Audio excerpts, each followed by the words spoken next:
Salam, selamat pagi saudara yang dikasihi oleh Tuhan. Bersama saya dengan Guru Injil Eber. Mari kita siapkan hati kita untuk merenungkan firman Tuhan. Mari kita berdoa. Bapa kami yang baik, terima kasih untuk anugerah Tuhan di pagi hari ini. Dan kami menyerahkan seluruh hidup kami sepanjang hari ini ya Tuhan. Dan kami mau merenungkan firman Tuhan sebagai kekuatan kami, agar kami terus hidup di dalam Engkau. Dan kami terus bersandar padamu ya Tuhan. Mampukan kami untuk mengerti dan memahami firman Tuhan ini, agar kami bisa melakukannya di dalam hidup kami hari lepas hari. Kami bersyukur kepadamu, kami sudah siap mendengar firman Tuhan. Dalam nama Tuhan Yesus kami berdoa dan mengucap syukur. Amin. Firman Tuhan hari ini terambil dari 1 Korintus pasalnya yang ke-12, ayatnya yang pertama sampai ayatnya ke-11. Bunyinya demikian. 1 Korintus pasal 12 ayat 1 sampai ayat 11, demikian bunyi firman Tuhan. Sekarang tentang karunia-karunia roh. Aku mau, saudara-saudara, supaya kamu mengetahui kebenarannya. Kamu tahu, bahwa pada waktu kamu masih belum mengenal Allah, kamu tanpa berpikir ditarik kepada berhala-berhala yang bisu. Karena itu aku mau meyakinkan kamu, bahwa tidak ada seorang pun yang berkata-kata oleh roh Allah, dapat berkata, terkutuklah Yesus, dan tidak ada seorang pun yang dapat mengaku, Yesus adalah Tuhan, selain oleh Roh Kudus. Ada rupa-rupa karunia, tetapi satu roh. Dan ada rupa-rupa pelayanan, tetapi satu Tuhan. Dan ada berbagai-bagai perbuatan ajaib, tetapi Allah adalah satu yang mengerjakan semuanya dalam semua orang. Tetapi kepada tiap-tiap orang dikaruniakan penyataan roh untuk kepentingan bersama.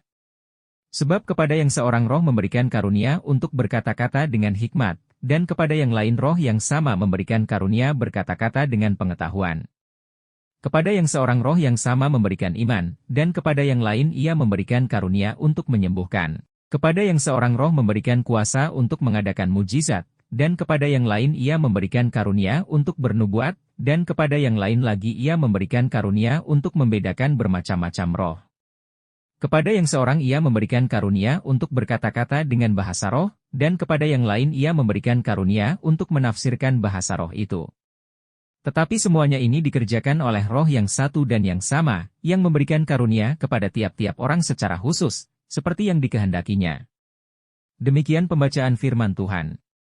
Saudara yang dikasihi oleh Tuhan, kita bisa mengaku Yesus sebagai Tuhan dan Juru Selamat dalam hidup kita. Itu bukan karena usaha kita sendiri, bukan juga karena semangat daripada pemberita Injil menyampaikan kepada kita, tetapi karena pekerjaan Roh Kudus di dalam hati kita. Kita sangat bersyukur dengan hal itu. Dengan kuasanya Tuhan mengerjakan semuanya itu di dalam diri kita. Selain itu, kita tidak hanya memiliki pengakuan iman yang benar, tetapi Tuhan memberikan kita karunia-karunia rohani untuk melayani Dia. Dan yang mengerjakan itu di dalam diri kita adalah Allah Tritunggal. Seperti yang dikatakannya di ayat 4 sampai ayat ke-6. Ada berbagai karunia tetapi satu roh. Ada berbagai pelayanan, tetapi satu Tuhan.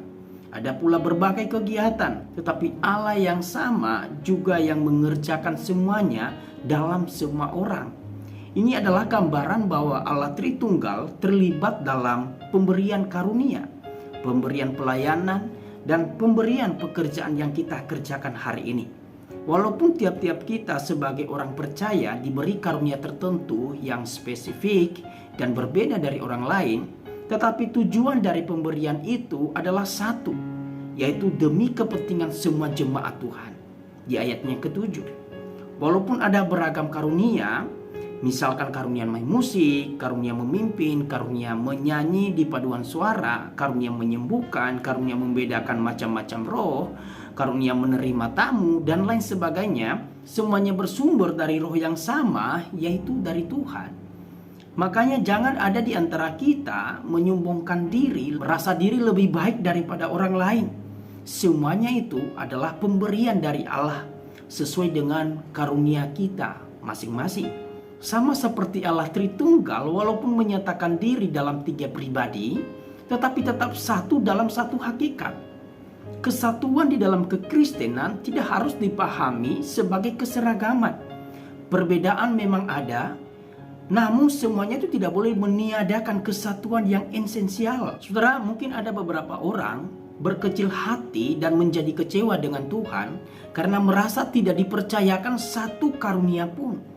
Perlu diingat, kadangkala kita tidak memiliki salah satu karunia yang terlihat wow di depan banyak orang, seperti yang disebutkan di ayat 7 sampai ayatnya ke-11.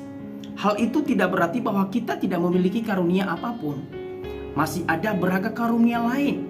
Misalkan karunia untuk membagi-bagikan sesuatu dan menunjukkan kemurahan kepada orang lain, kepada orang yang membutuhkan.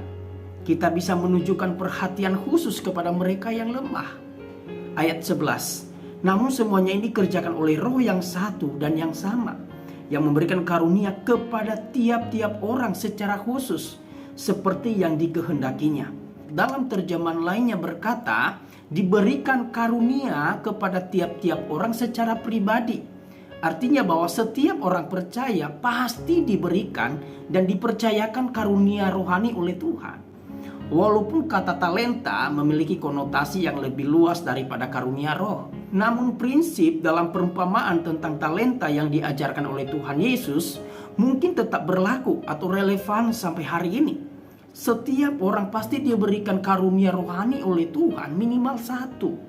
Apabila kita mendapati diri kita tidak memiliki satu karunia pun, itu mungkin disebabkan oleh kekurangpekaan kita terhadap karunia yang Allah berikan, atau ketidaktahuan kita tentang beragam karunia yang disediakan Allah bagi kita. Kita mungkin membatasi pengertian kita tentang karunia rohani pada hal-hal tertentu yang terlihat spektakuler. Padahal ada karunia rohani yang tidak harus terlihat oleh orang banyak. Jika ini terjadi, kita perlu berkonsultasi dengan hamba Tuhan di gereja kita atau orang Kristen yang lebih dewasa rohani dari kita, sehingga mereka dapat membimbing kita menemukan karunia rohani dalam diri kita. Saudara, sekali lagi Paulus menyatakan bahwa setiap karunia yang diberikan oleh Tuhan bukan untuk kepentingan diri sendiri, melainkan kepentingan bersama, sama-sama bertumbuh di dalam Tuhan. Jangan sama seperti jemaat Korintus. Kesombongan dan kesalahpahaman sebagian jemaat terhadap karunia rohani tertentu telah membutakan mata rohani mereka, sehingga mereka tidak memahami tujuan ilahi yang agung di balik semua karunia tersebut. Oleh karena itu, saudara yang dikasihi oleh Tuhan, saya ajak jemaat Tuhan, mari kita mempergunakan karunia rohani yang Tuhan sudah berikan dalam diri kita untuk melayani orang lain dengan penuh kasih. Mari kita terus bergantung kepada Allah Roh Kudus, supaya kita tidak seenaknya mempergunakan karunia rohani itu kapanpun kita mau, agar kita terus hidup sesuai dengan kehendak Tuhan. Amin. Tuhan Yesus memberkati.